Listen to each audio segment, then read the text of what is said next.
or freedom of speech, or the right to protest, or assemble, or associate, or express ourselves, or have free media, or disagree with the government. Anyone who does so is arrested, charged, and jailed as political dissidents. My father was just found guilty of inciting mischief for giving a sermon to the truckers when they went and stood for our rights in 2022.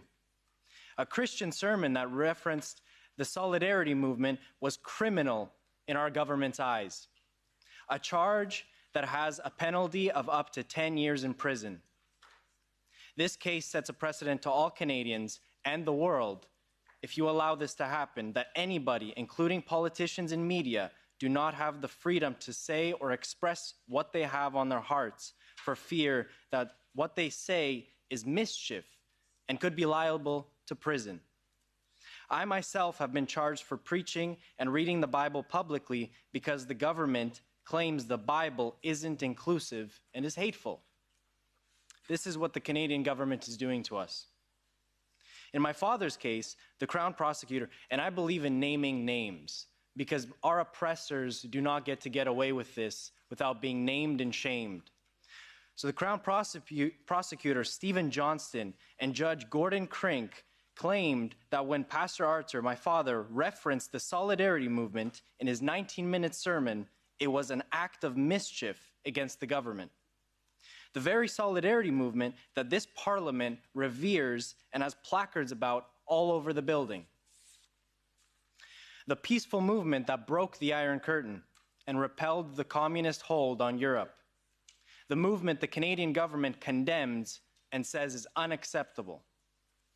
So I ask you, the rest of the free world, to intercede on Canada's behalf and pressure the Canadian tyrants to stop persecuting law-abiding free Canadians, especially clergy. They simply did their duty and gave hope. My father told the truckers to stand for their rights, solidarity style, and to do so peacefully. His sentencing is this August 9th, 2023, and if he goes down, we are all lost as Canadians. If a pastor goes to prison, what can they do to the rest of us? For giving a sermon in Canada, they are no better than the tyrants of old. So please, I ask you for help and to pressure Canada on this matter and to help us deal with our oppressors who act like modern-day Caligulas. Trudeau is a modern-day Caligula. We cannot allow these mad emperors to run mad. And remember, all of this is being done under the guise of health, safety, and protecting us. By stripping our rights and ushering in tyranny, we must not allow Canada to treat its citizens, and especially clergy, this way. The WHO has structured a way to take away our rights, and our local governments are doing that.